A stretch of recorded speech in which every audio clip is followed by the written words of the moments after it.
Bom dia, boa tarde, boa noite, amigos, colegas, povo da minha amada Porto Alegre, Brasil e mundo. Chegou o horário daquele programa que vocês tanto estavam esperando, ou seja, mais um Plantão do Rock.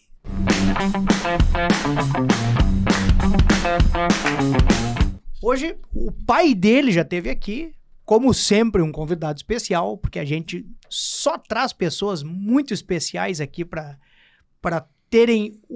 vocês terem o prazer de conhecer a pessoa e para a pessoa ter a possibilidade e o prazer de invadir um pouquinho vossas vidas. O pai dele já esteve aqui e eu estava curioso de conhecê-lo porque o talento dele, a fama dele o precede.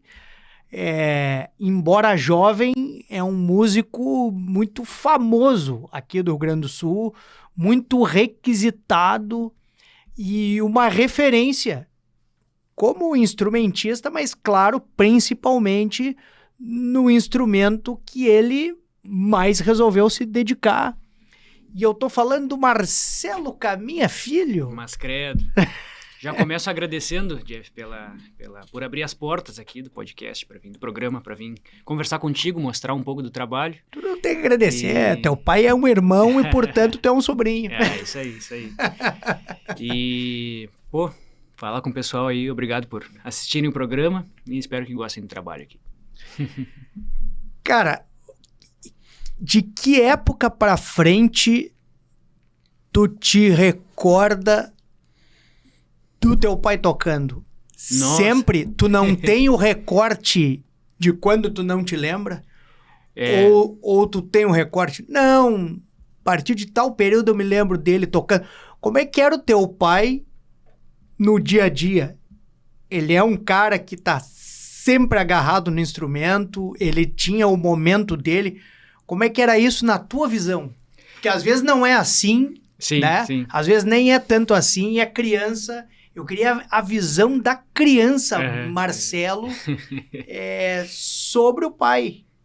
O pai, ele é músico desde sempre, né? Ele talvez já tenha falado aqui também que ele começou a dar aula de violão com 13 anos, né? Falou. Muito novo.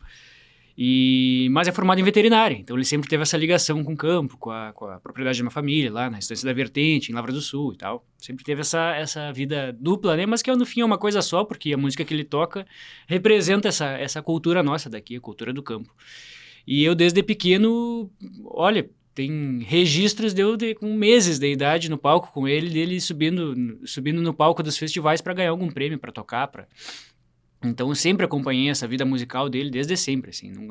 Realmente não me lembro do meu pai não sendo músico.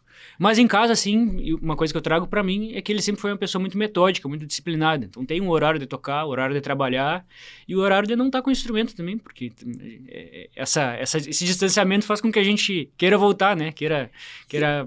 E era uma coisa que ele tocava junto com vocês... Ou era uma coisa tipo, não, agora não pode atrapalhar o pai, que o pai tá na hora de se concentrar e de tocar. Como é que era isso? Não tinha uma coisa tão rígida assim, certo. Né? Mas ele sempre teve o espaço dele, sempre teve um escritório, sempre trabalhar, um lugarzinho assim na casa para ele se concentrar. Mas nunca foi nada rígido, não chega lá perto, porque... Não, nada disso, assim. Sempre foi muito natural essa coisa. Esse momento da introspecção, né, que a gente precisa para compor, para tocar, para pensar num arranjo, para pensar numa ideia, para estudar o instrumento, para praticar. Então, é uma relação solitária, de certa forma, do músico com o instrumento, né? E todos precisam disso, de alguma maneira. E tu tinha noção, assim... meu pai é famoso, e o que era ser famoso... Ou pra ti aquilo que ele fazia e tá no meio daquelas pessoas e apresentação, e principalmente uma coisa que tu pegou bem de pequeno, o bastidor. Como é que era isso pra ti? Sempre foi muito natural também. Nunca encarei. Demorou pra cair a ficha que meu pai era o meu pai, Marcelo Caminha, referência no violão do Rio Grande do Sul, do Brasil, do sul do Brasil, do estilo que só ele faz. Então, demorou assim para entender que, Não que eu desmerecesse nem nada assim, mas a gente por conviver todos os dias, né, é uma coisa natural, não se dá conta, assim, realmente do impacto, né, que tanto o trabalho dele, quanto o trabalho do César, que é meu padrinho, quanto até o trabalho que eu estava fazendo ali junto com ele, o tamanho do impacto que tinha, né, na cultura do Rio Grande do Sul. Nós vamos chegar lá, porque eu tô fazendo esse preâmbulo para tentar mostrar para vocês a visão que ele tinha, né, destas coisas. E para saber, tu pensava assim, tá, é isso aqui que a minha família faz, eu vou ser músico, sempre foi uma ideia, assim, eu vou ser músico como não necessariamente uma continuidade, mas uma prática que né, que nem o cara lá, antigamente, o pai era ferreiro, o cara era ferreiro. Sim. O pai era açougueiro, o cara era açougueiro. O pai era isso, fazia cela, o cara fazia cela. Tinha isso de tu, tá, meu pai toca, o Marcelo caminha, provavelmente eu vou tocar. Ou não passava isso pela cabeça, ou daqui a pouco tu pensava, não, quero outro caminho. Da minha família eu nunca fui cobrado nesse sentido, de que eu me tornasse músico ou algo assim. Mas sempre foi algo presente na minha vida, sempre gostei de música, por relatos da minha mãe, de quando eu era pequeno, sempre tive parava para ouvir música com 5, 6 anos de idade, e comecei a tocar com 7, comecei a fazer aula de violão com 7, estudei um pouquinho de cada coisa, assim, vários instrumentos até desaguar no baixo, digamos assim.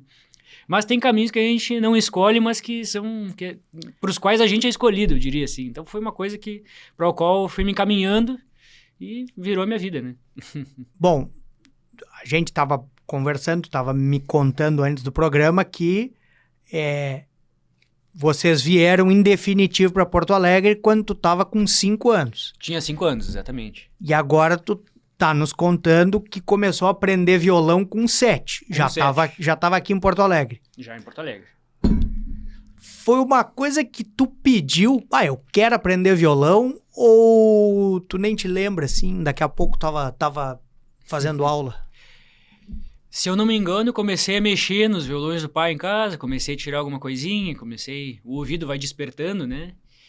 E aí pedi para fazer aula, eu acho. O pai começou a me ensinar algumas coisas em casa, mas para formalizar um pouco mais o estudo, fiz 1 ano de aula, se eu não me engano, com Maurício Marques, na Escola Talentos, aqui pertinho. Escola Talentos. Tem até hoje, né? Tem até hoje. E fiz 1 ano de aula de violão com ele, e assim começou. Depois fiz 2 anos de aula de piano, onde eu aprendi a ler partitura, aprendi um pouquinho de teoria musical e tal.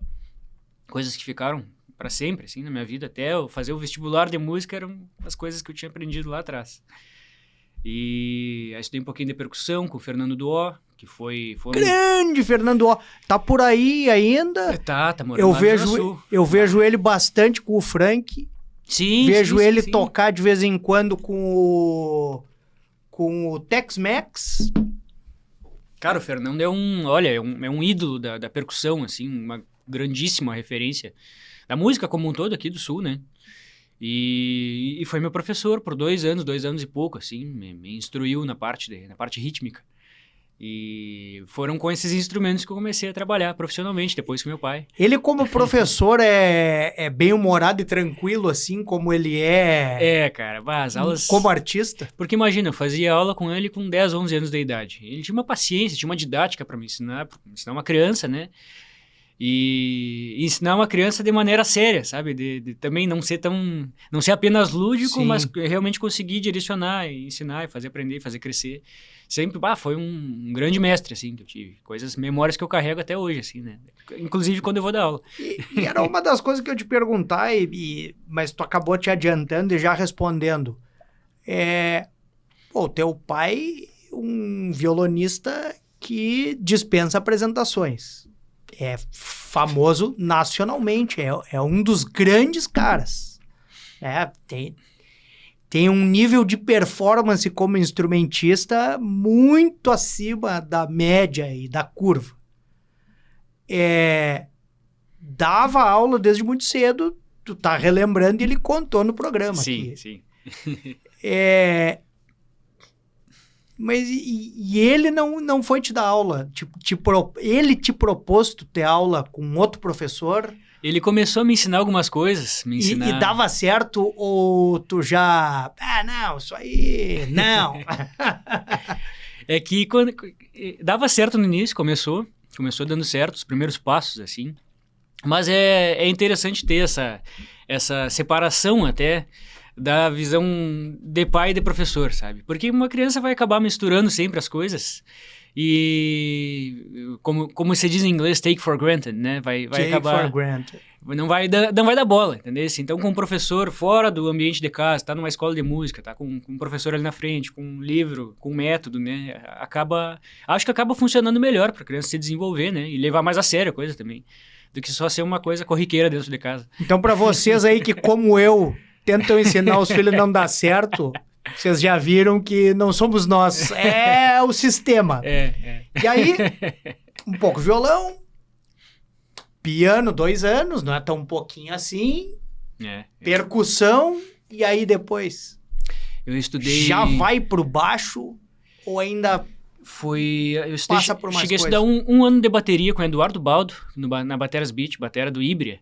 E tocou anos com o Ibria, hoje mora nos Estados Unidos. Foi um grandíssimo professor também. E tocava guitarra já na época. Comecei a despertar pro heavy metal, pro rock. E, consequentemente, pro contrabaixo também. E o contrabaixo foi tomando conta, assim. O pai me convidou para tocar baixo com ele. Paralelamente ao trabalho de percussão que eu fazia ali, isso com 13, 14 anos de idade.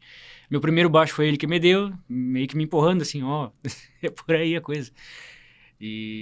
Tá, então o negócio do rock, principalmente o metal, ele veio junto ou talvez até um pouquinho depois da questão da música tradicionalista?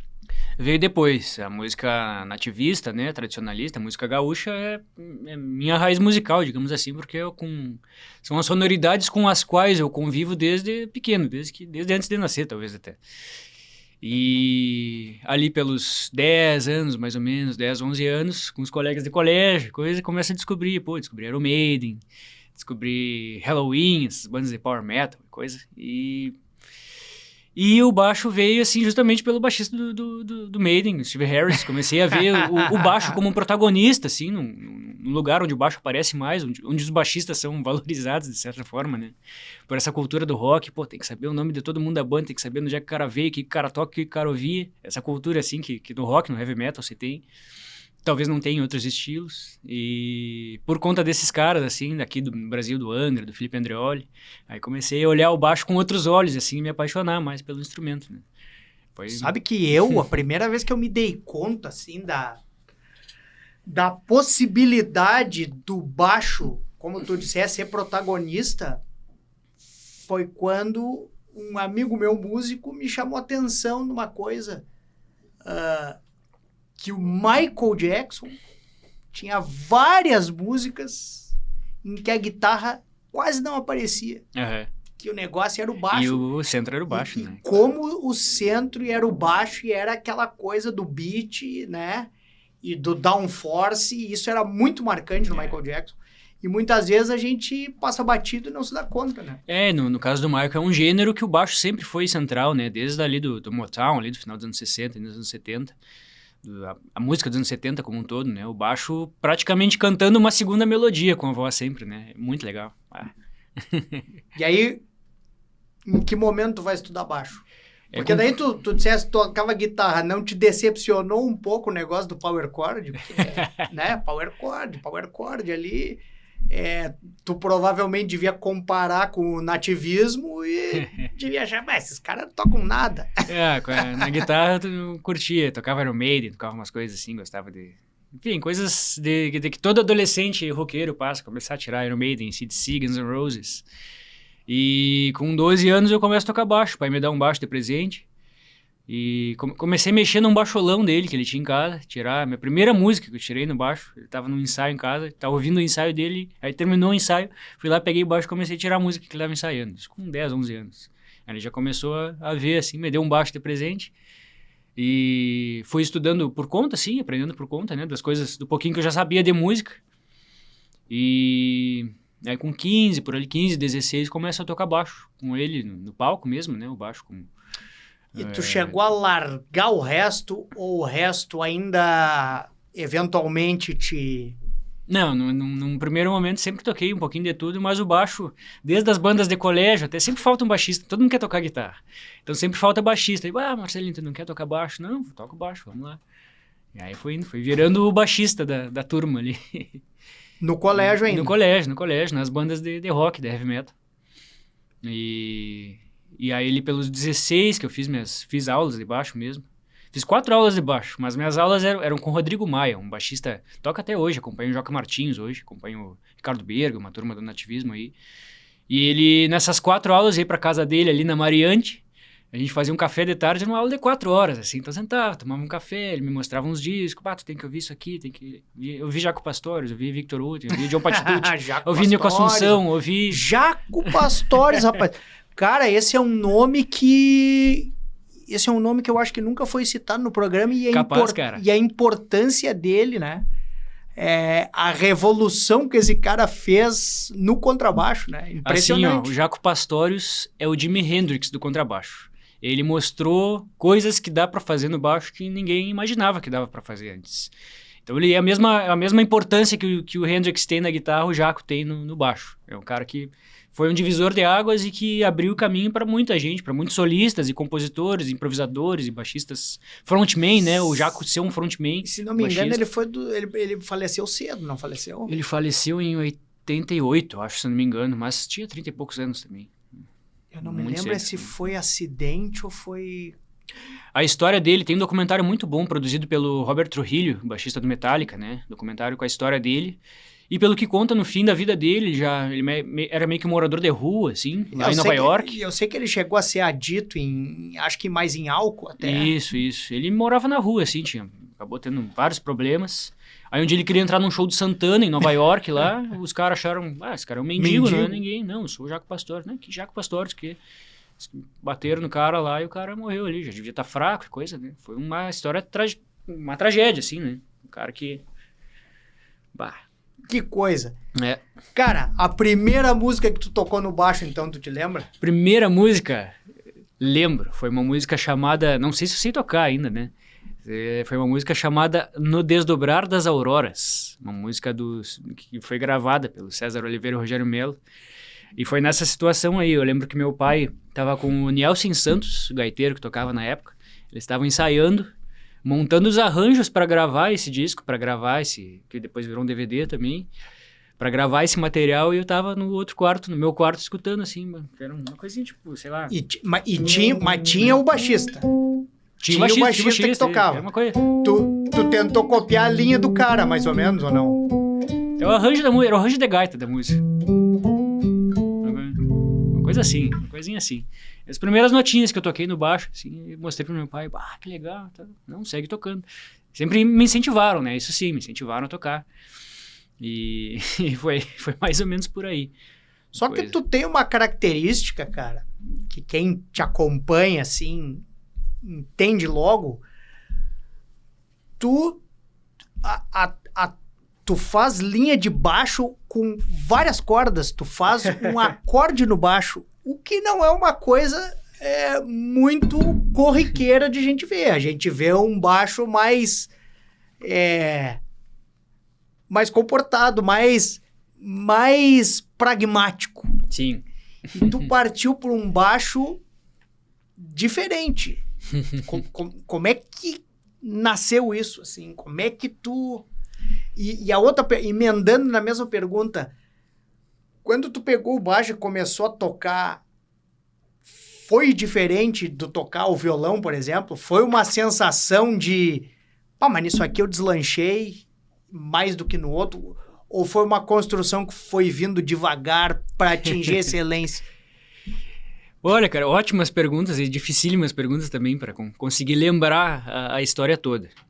A primeira vez que eu vi alguém tocando baixo dessa maneira, assim, tocando com acordes, que na verdade é um trabalho de baixo solo, né? Onde tu faz a linha melódica, faz a linha de baixo e preenche os acordes, tudo no mesmo instrumento, que é um trabalho que um violonista e um pianista, por exemplo, fazem diariamente, fazem rotineiramente, mas no baixo já é um pouco mais inusitado, né?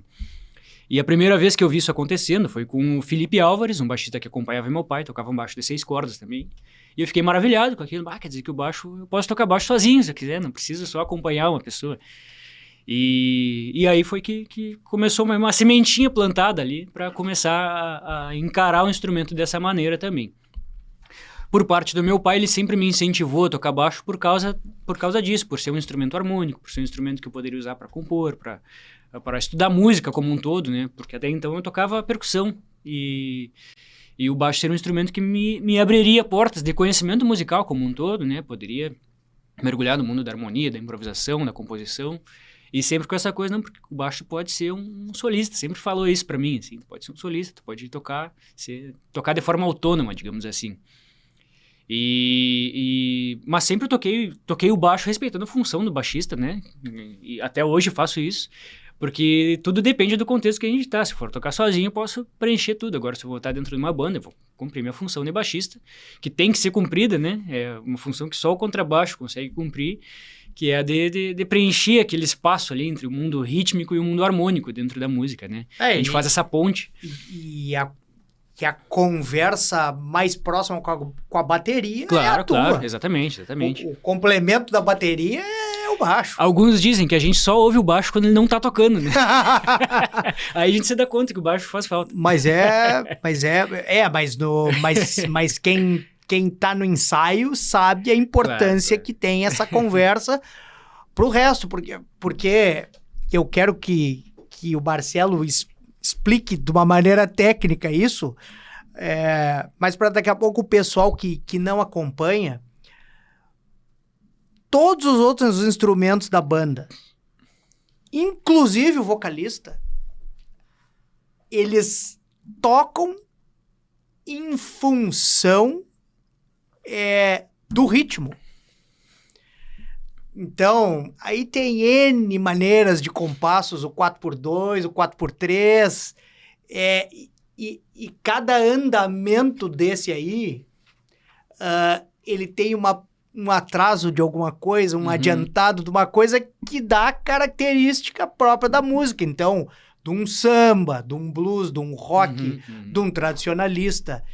E até vi um vídeo teu no YouTube, vi ontem, fazendo essa comparação de um ritmo que tu tava mostrando ali depois, que era um ritmo de 3. Sim. 3 com atraso. Então, se não o baixo conversa com a batera, a bateria e o baixo te dão o ritmo pra tu saber em que momento que tu vai entrar, em que momento tu vai sair, em que momento que entra a voz, em que momento que sai a voz, em que momento que entra o coro, em que momento que entra o sopro, em que momento que entra a guitarra.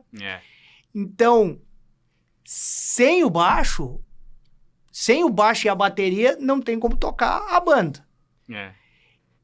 E sem o baixo, fica muito difícil de o baterista fazer o trabalho dele, porque ele se regula muito pelo contrabaixo. Não é que se torne impossível de tocar sem batera, sem baixo, ou batera e guitarra só, né? Várias formações, várias bandas usam essa formação. Mas daí é outro... É outro conceito, né? É outro conceito, né? Se a gente pegar o conceito de banda... Existem esses, digamos assim, essas lacunas que precisam ser preenchidas dentro de uma banda, né? Então existe a seção rítmica, que a gente pode chamar da batera, do baixo, da guitarra, do piano. E a batera, sendo um instrumento que não tem alturas, ou seja, não tem notas musicais, tem, né? Mas a gente não vai afinar os tons da bateria, a caixa da bateria, numa escala. Sim. É essencialmente um instrumento rítmico, um instrumento de percussão, onde tu não tá se importando muito com a altura daquele som, tu faz... Tua função ali é manter o ritmo da música. Existem os instrumentos harmônicos, com a função de fazer acordes, essencialmente, a guitarra e o piano, dentro da seção rítmica, né? E o baixo está nesse meio do caminho, está nessa ponte entre a função que a bateria cumpre e a função que a guitarra e o teclado cumprem.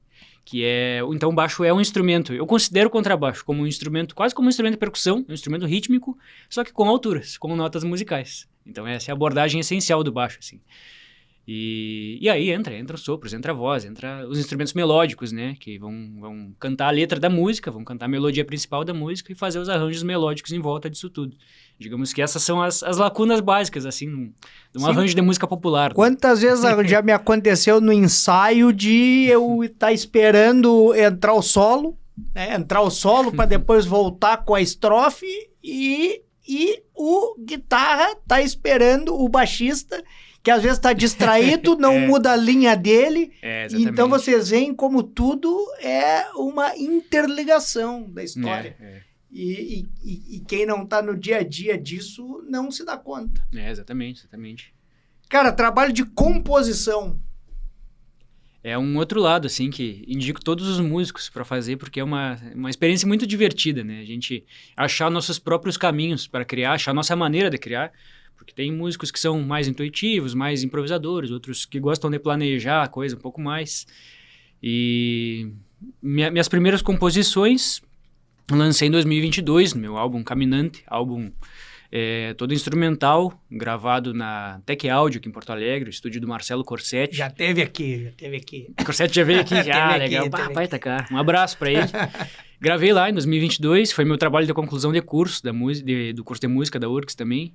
Gravei com o Christian Sperandier, um grandíssimo pianista, tecladista, talvez um dos principais, assim, que estão na atualidade aí. Um cara que sou fã dele, sou suspeito para falar, toco com ele também.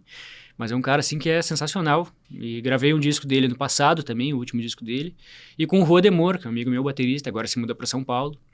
A gente gravou esse trabalho de trio aí. Nessa formação tradicional de jazz, né? Um jazz trio, assim, baixo, piano e bateria. Para mostrar as músicas meio que na maneira mais essencial delas, assim. Ritmo, harmonia, melodia. E mostrar como elas foram feitas, foram compostas. São 7 músicas. E tu te lembra a primeira música que tu compôs? Primeira música que compôs, não me lembro. Eu lembro como era a música, mas não me lembro como é que toca. Mas foi por aí, foi pelos 13, 14 ali. Alguma brincadeirinha, né? A gente vai criando. E ficou, isso não foi gravado? Não. Várias coisas vão ficando, né? Essa vida de compor, de criar.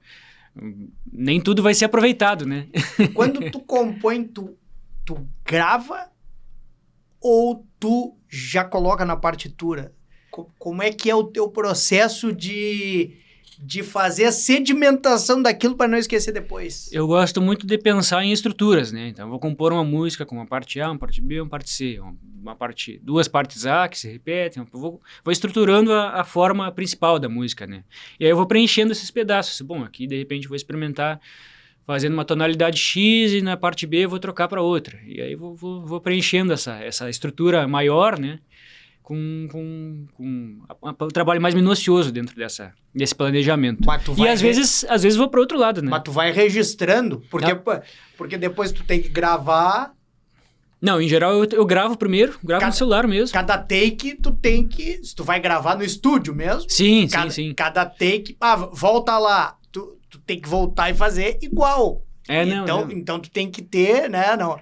Não pode ser cada vez de um jeito. Não. Entre o processo composicional e a gravação, daí tem várias etapas, né? Então, eu vou compondo, vou registrando as ideias no celular, vou juntando uma peça com a outra, ver se dá certo. Aí eu vou tocando a música para conseguir tocar o que eu criei, né? Antes de tudo. E aí registro na partitura, o registro de partitura, a melodia e a cifra em cima, só para ter uma referência de como a música é estruturada, do esqueleto da música, né? E aí, quando eu vou tocar com os colegas, aí sim, aí a galera, vai vir um violonista, vai vir um pianista, vai vir qualquer outra pessoa tocar, sempre vai trazer uma ideia nova pra música que eu não teria pensado sozinho. Então, sempre tem essa abertura, gosto de deixar essa abertura, né? Pra gente acabar arranjando a música, fazendo o arranjo da música de maneira até coletiva. Então, do teu primeiro disco, a música de trabalho, aquela que tu disse, é essa aqui. É a música que dá o nome ao disco, que dá o nome... É o trabalho todo, o conceito do trabalho, que é Caminante. É um trocadilho com o meu nome também, né? Com o sobrenome da minha família.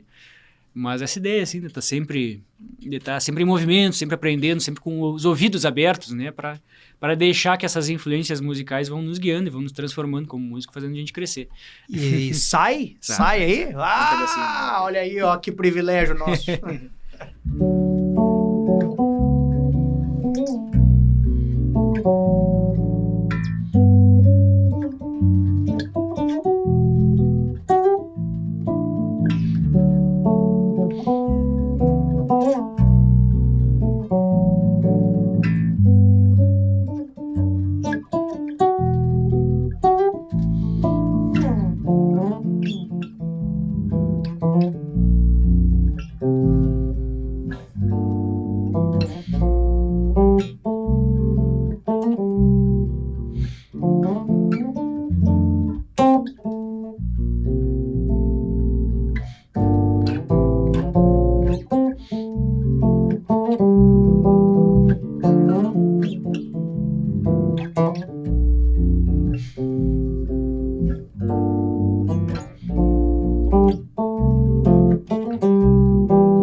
Grande Caminha. Cara, eu tava aqui olhando tu tocar e... Primeiro, quantas vezes tu já deve ter tocado e as pessoas te dizerem que como é que é o ditado? Quem herda não rouba. Vai. E a herança do talento do teu pai, assim, porque... Filho de peixe, peixinho é. Cara, tu é a tua performance realmente é muito diferenciada. Obrigado, cara, obrigado. Mas o baixo de 6 cordas, como é que é a afinação dele? É mizinho, misão também? Ótima pergunta. O baixo de 6 cordas é o seguinte. Aqui é o baixo de 4 cordas, aqui no meio, né? Certo. Que são as 4 cordas graves do violão. Tá. Aqui em cima eu tenho um Si, que é o do violão de 7 cordas, por exemplo. Ah, ok. E aqui embaixo, que é onde quebra a lógica do violão, é um Dó. Então ele é todo afinado no intervalo de quartas justas. Certo. Então acaba se tornando um pouquinho diferente do violão. Tem gente que afina esse Dózinho como um Si, ficaria tipo um violão de 7 sem a mizinha, né? Fica um violão capenga. Mas eu afino como Dó, que é o padrão do contrabaixo, e o baixo de 6 cordas acaba me dando essa possibilidade de tocar acordes, né? Mas isso, daí a digitação dos acordes também fica Não, com certeza, diferente. bem diferente. Alguma coisinha semelhante, claro, né? Os dois instrumentos são primos, mas fica diferente do violão, bem diferente. E uma outra coisa que me chamou a atenção, tu conseguiu chegar num nível de dedilhado do baixo de que tu consegue cantar junto tranquilamente, assim? Ou tu tem que... Porque tem muito solfejo ali, tu tem que te concentrar naquilo. Como é que é? Não, tu consegue abstrair isso? Ou... No contrabaixo, assim, tocar e cantar baixo é um desafio que eu tô encarando agora, assim. Cantar já é um desafio para quem é instrumentista, né? Porque a gente tá sempre escondido atrás do instrumento, como você diz. Meu pai começou a cantar depois de anos de carreira como violonista, instrumentista, né? E então a gente o Borghettino tem gente que pensa que ele é mudo. Que ele é mudo, imagina. Então o instrumento, de certa forma, é uma maneira da gente se defender, né? Tô atrás do instrumento aqui, não tô me expondo muito, tô só tocando, entre aspas. Mas a gente usar da própria voz é usar da nossa ideia, né? Cada um tem sua voz, cada um tem sua maneira de falar, tem sua maneira de cantar. E é uma exposição, de certa forma. E mais difícil ainda é cantar e tocar, né? Mas tocar linhas difíceis, assim. Então é um desafio também. E é uma construção, né? Sempre é uma construção, sempre tem coisas novas pra gente aprender com música. E tu já chegou a gravar alguma coisa cantando? Só alguns videozinhos na internet, ali no Instagram, alguns treinos, ensaios em casa, mas nada sério. Assim, de composições tuas ou de... Não, de músicas que eu gosto de ouvir, assim, músicas que... Principalmente da música nativista, né? justamente experimentando essa sonoridade, assim, como é que fica o baixo como instrumento acompanhante harmônico ali pra voz, né, dentro da música nativista, que geralmente é o violão que cumpre essa função, né, mas o baixo, assim, o baixo de 6 cordas, fazendo acordes e coisa, é uma experiência que eu tenho feito, assim, com a minha esposa também, que é cantora, então é divertido em casa, assim. E ela te acompanha? Como Eu é que acompanho é o ela, trabalho? né? Tu acompanha ela? Eu acompanho ela. E ela tem o trabalho dela, Maria Alice, cantora de Santana do Livramento. Até já vou deixar o convite para ela vir aqui falar alguma coisinha também. E Tá, não sei se posso, né? Não sei se tem essa permissão. Vai pra lista. Mas... Tem, claro que tem a permissão. Tá, vai pra lista.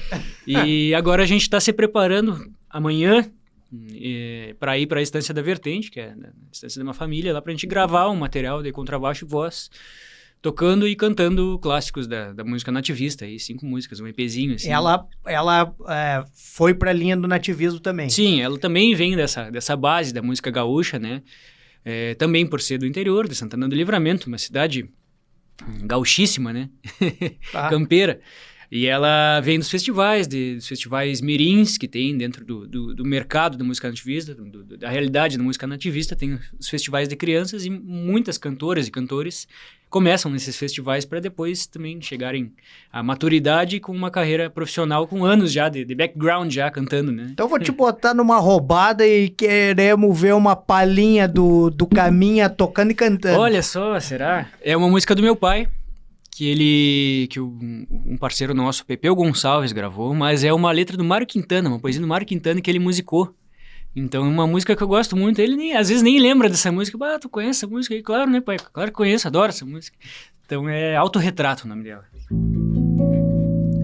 No retrato que me faço, traço a traço, às vezes me pinto nuvem, às vezes me pinto árvore, às vezes me pinto coisas de que nem há mais lembranças, ou coisas que não existem, mas que um dia existirão.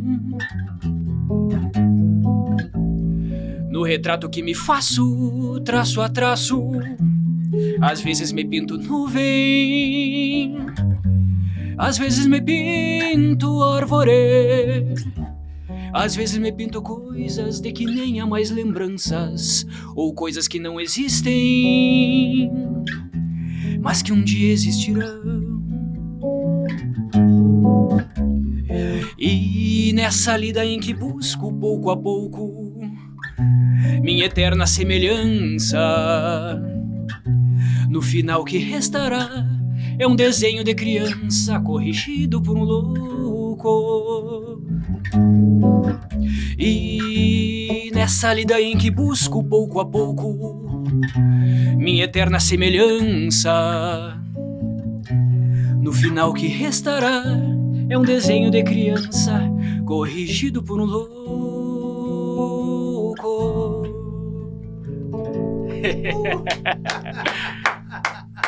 Linda, cara. Pô, linda. Somente Mário Quintana, né? Pô.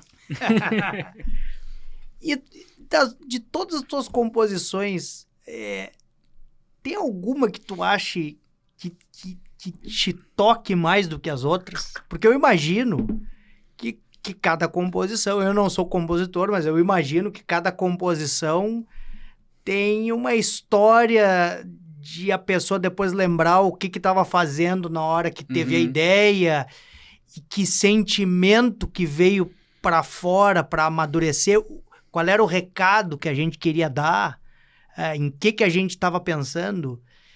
Então, como são várias experiências do cotidiano, eu também imagino que seja muito difícil escolher uma que mais lhe agradou, mas tu tem alguma pela qual tu tem um carinho especial, assim? Tem uma música que ela se chama Refúgio, é a última música do meu trabalho, do Caminante, e ela foi uma música...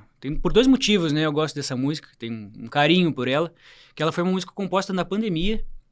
Então... Tava no refúgio. A gente naquela... Eu e minha família, em março ali, quando começou a função toda, a gente foi pra Cidreira, que tem uma casa dos meus pais lá, então a gente meio que se isolou por lá, né? E, pô, Cidreira no inverno, já não tem ninguém, ainda mais na pandemia, então era, pô, nós e o mar ali. E foi aquele momento, assim, de transe que todo mundo tava, naquele período complicadíssimo, né? Principalmente para a cabeça da galera, todo mundo em casa, trancado.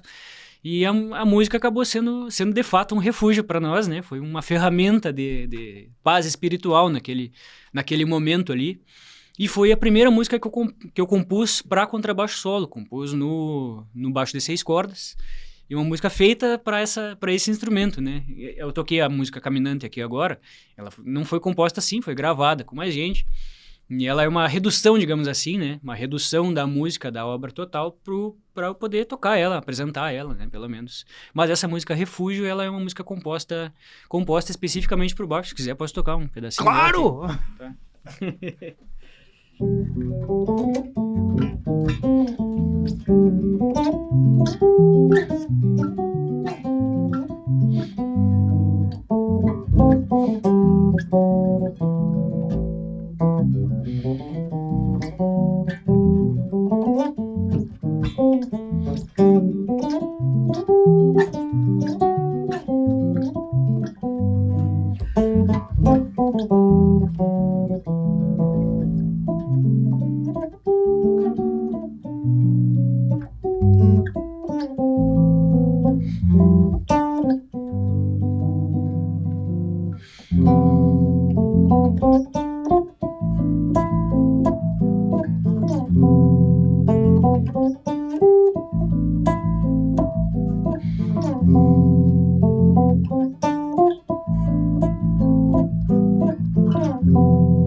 Refúgio.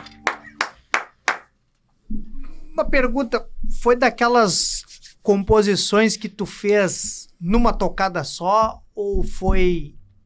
Porque uma coisa que me chamou a atenção, e eu não sei se tu já fez essa análise,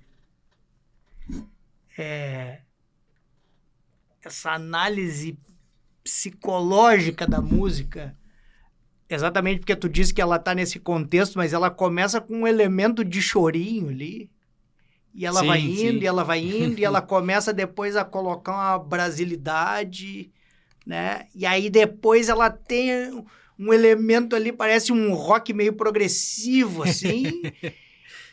Depois ela dá uma baixada de novo e depois ela tem um alto. Então me lembrou muito, tu sabe o quê? Me lembrou muito composição do Vivaldi, cara. Vivaldi, olha só. Pô, que honra. O Vivaldi, se a gente ouve, é o meu compositor preferido. Tá bem. E se a gente ouve Vivaldi, a gente vê como ele consegue, principalmente com o grande trabalho dele, que foi com as 4 estações, mas como ele consegue, tocando, né, compondo e fazendo aquela melodia, ele consegue fazer a gente sentir frio no inverno, ele consegue fazer sentir mais uma sensação de meia estação mesmo e da coisa mais andato ali no verão. E foi exatamente essa sensação que eu tive Rua Refúgio, cara. O verão do Vivaldi é rock and roll total, né? Bah. Que legal, cara, pô. E eu nunca deixo de colocar essas influências nas composições, né? As coisas vão vindo. O começo dela veio que foi vindo ao natural, assim. Depois a gente para pensar um pouquinho mais e conclui a música, né? De maneira um pouco mais racional, digamos assim. Mas quando a gente tá num... Mas essas mudanças que foram acontecendo, foram enxertando, tu tinha uma ideia, assim, saiu uma espécie de um chorinho, tu tinha uma ideia de que tipo de coisa que tu queria produzir? A ideia foi começar com o chorinho mesmo, foi nessa vibe, assim, né? Nessa pegada de baixo solo. Até porque o chorinho, a gente tava, né? Agora tem que se isolar. A minha realidade como médico foi um pouco diferente. Foi um pouco diferente, porque, claro, imagina. Se eu tivesse compondo, ia ser uma coisa meio Pink Floyd, eu acho, meio... metralhadora Vietnã, entendeu? Uma coisa meio por aí. Imagino. Uma guerra. Mas eu imagino que, principalmente para o músico, que o Fred Chernobyl, que já foi convidado para o programa e já falou para mim, ele disse, eu soube que a pandemia terminou quando a gente voltou a tocar, porque nós fomos os, talvez, primeiros a parar. E os últimos a voltar. Exatamente. E... Enfim, as músicas vão vindo, né? As ideias vão vindo, vão se construindo. Como eu disse antes, gosto de trabalhar dessa maneira estrutural, né? Então tinha uma parte A ali, agora eu preciso fazer mais uma partezinha aqui, conseguir arrematar no final. E tudo isso, o hábito de improvisar e de compor vai nos ajudando, né? Porque a gente já vai tendo os nossos caminhos, já vai tendo... Quando isso se torna um hábito do músico, né? Dentro da sua prática, dentro do seu estudo diário, assim, as ideias vão vindo de forma mais natural. Se a gente não compõe nunca, vai parar para compor a nossa primeira música, sempre vai ser muito mais difícil, né?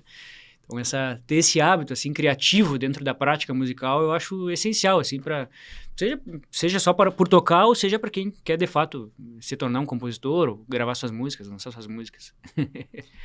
Cara, e o rock, ele perpassou pela tua vida, teve mais coisas que o heavy metal, tu também trafegou pelo rock, como é que foi o rock pra ti? Ficou afastado? Como que foi essa interação com o rock? Cara, eu descobri o gênero rock como um todo, né, colocando o heavy metal dentro disso, com o Iron Maiden. Então, esses dias eu vi uma entrevista de outro cara, aí o entrevistador perguntou, mas todos os metaleiros começam com Iron Maiden? Não, só os bons. E aí, enfim, comecei com Iron Maiden, fui descobrindo outras coisas, né? Tanto coisas mais pesadas, quanto coisas de onde veio o heavy metal, né? Comecei aí um pouco mais para trás, cheguei no Black Sabbath, cheguei no Led Zeppelin, cheguei no Deep Purple. Indo mais pra trás, fui no show de Chuck Berry com meu pai aqui em Porto Alegre, cara, em 2009, acho que foi. E isso foi, onde é que foi o show dele? Acho que foi no Bourbon Country, se eu não me engano. Então, foi uma oportunidade, imagina, ver o Chuck Berry ao vivo, um cara que é uma lenda, um dos criadores aí de tudo. Sim, ele já devia estar com o quê? 80 e muitos. Quase 90, eu ia dizer, quase 80 90. e muitos. E era o filho dele tocando junto. E foi com meu pai, tava começando, assim. O pai também, ele disse que passou paralelo ao rock and roll dos anos 80, de quando ele começou a tocar. Enquanto a galera tava ouvindo Led Zeppelin, ele tava ouvindo Atahualpa Yupanqui, tava ouvindo o folclore argentino, passou paralelo, assim, então ele nunca ouviu. Começou a ouvir comigo, quando comecei a curtir as coisas, aí me levava nos shows, me levava no show do Iron Maiden, Halloween, foi no show do Chuck Berry, foi no show do Dream Theater comigo, a galera começou a ver o heavy metal com outros olhos, né? Então ele dizia, não, isso aí é tudo playback, isso aí não, os caras tocam de verdade. Ele foi no show assim, virou a cabeça dele. E chegou a ter um divisor de águas ali, onde tu escolheu o teu caminho, ou chegou a ter a oportunidade, não é o termo que eu quero usar, mas a situação de repente, vou pro rock, vou ser roqueiro. Ou nunca, ou não, o meu caminho, a minha influência básica é essa aqui, e o caminho é esse, busco outras coisas, mas o caminho é esse, ou chegou não, daqui a pouco eu vou ser roqueiro. Não, minha adolescência foi puramente heavy metal, praticamente. Sempre quis ter uma banda tocar, e tive banda, né? Toquei com uma galera. Ia nos shows da Opinião ali, tudo que achou que tinha aí. E então o heavy metal foi e é, até hoje, uma influência muito grande pra mim, como... Pô, tem grandes ídolos da música, assim, que... Aqui no Brasil, a galera do Angra ali, pô, admiro muito os caras. Os caras são, além de ser grandes músicos, são exemplos de músicos dedicados. Agora eu gravei com uma banda Terra Mística, uma banda antiguíssima aqui de Porto Alegre, de metal. E nós fizemos a abertura do show do Angra, aqui no Opinião do ano passado. Isso foi 20 de julho, por aí. Angra que vira e mexe, eu descubro que tem um deles morando em Porto Alegre, a gente não fica nem sabendo, né? E aí... Os caras gostam de morar em Porto Alegre. Um dia eu tinha que entrevistar um aqui pra me dizer por que eles gostam de vir morar em Porto Alegre um tempo e depois vão embora. E vão embora, E aí, fizemos a abertura e a galera no camarim ali, O Aquiles, que foi baterista, ele conta que ele chegou a trabalhar no Zafari de empacotador. Verdade. O Aquiles, cara, o Aquiles é uma grandíssima referência como músico pra mim, assim. Meu pai, minha primeira referência, talvez o Aquiles seja um cara que eu admiro muito, Aquiles, assim como de disciplina, como dedicação. Ele tem que vir aqui contar como é que ele foi empacotador do Zafari. E aí a galera do Angra ali, no camarim, batera de borracha ali pra aquecer antes do show, os caras com metrônomo, tudo. Então isso aí é o que eu levo pra mim, assim, do metal, né? Por ser um gênero tão difícil de tocar, que é uma coisa que um cara não pode tocar muito brincando, não. É uma coisa que tem que ser levada a sério pra conseguir chegar naquele nível de performance, né?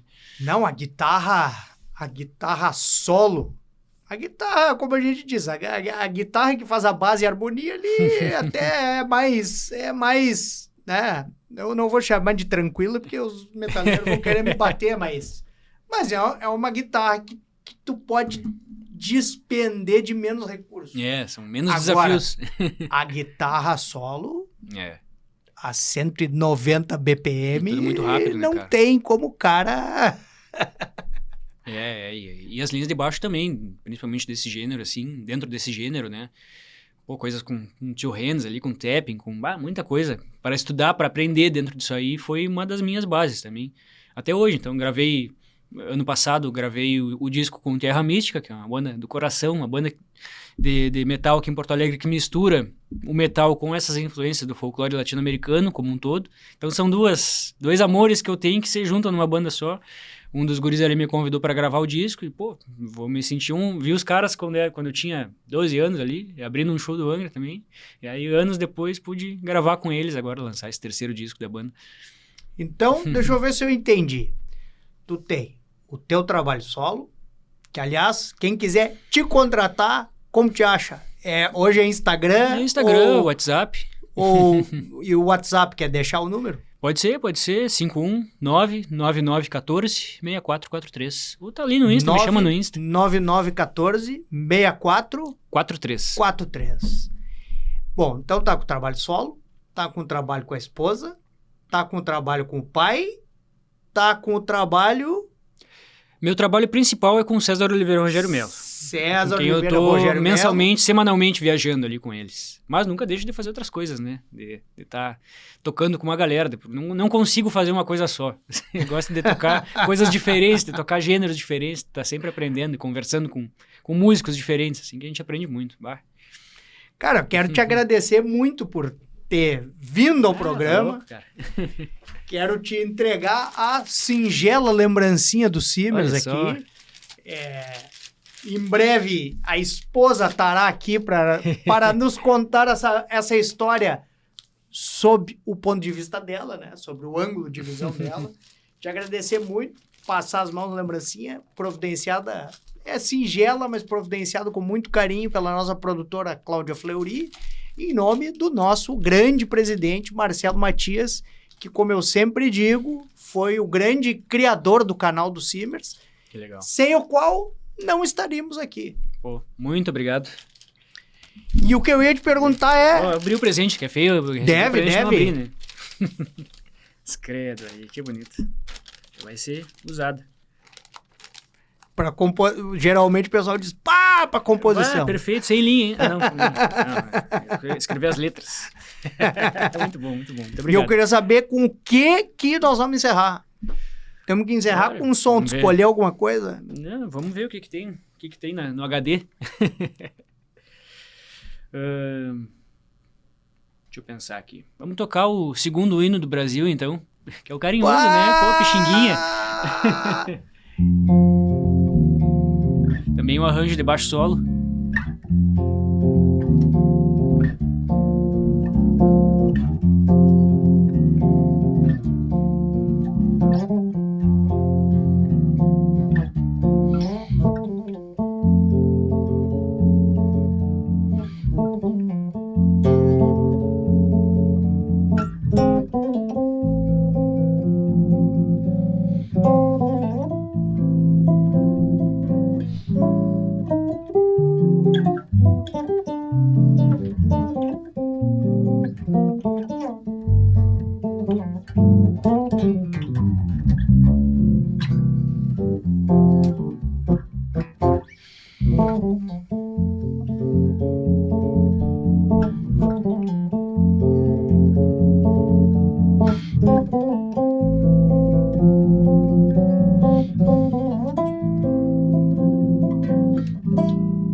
E com isso a gente encerra mais um Plantão do Rock, né? Agradecendo de novo, né, a oportunidade de trazer até vocês esse virtuoso que é Marcelo Caminha Filho, e agradecendo também a oportunidade de entrar nas casas de vocês, ou no trabalho, ou no lazer, ou a gente sabe as mais diversas atividades que o pessoal está fazendo enquanto também está acompanhando o programa, e nos dá a honra e nos permite esse espaço das suas vidas. Espero que a gente tenha trazido divertimento, alegria, lembranças, emoções, tranquilidade, e a gente deseja uma ótima semana. Agradeço de novo ao Marcelo e a gente volta logo mais com mais um Plantão do Rock.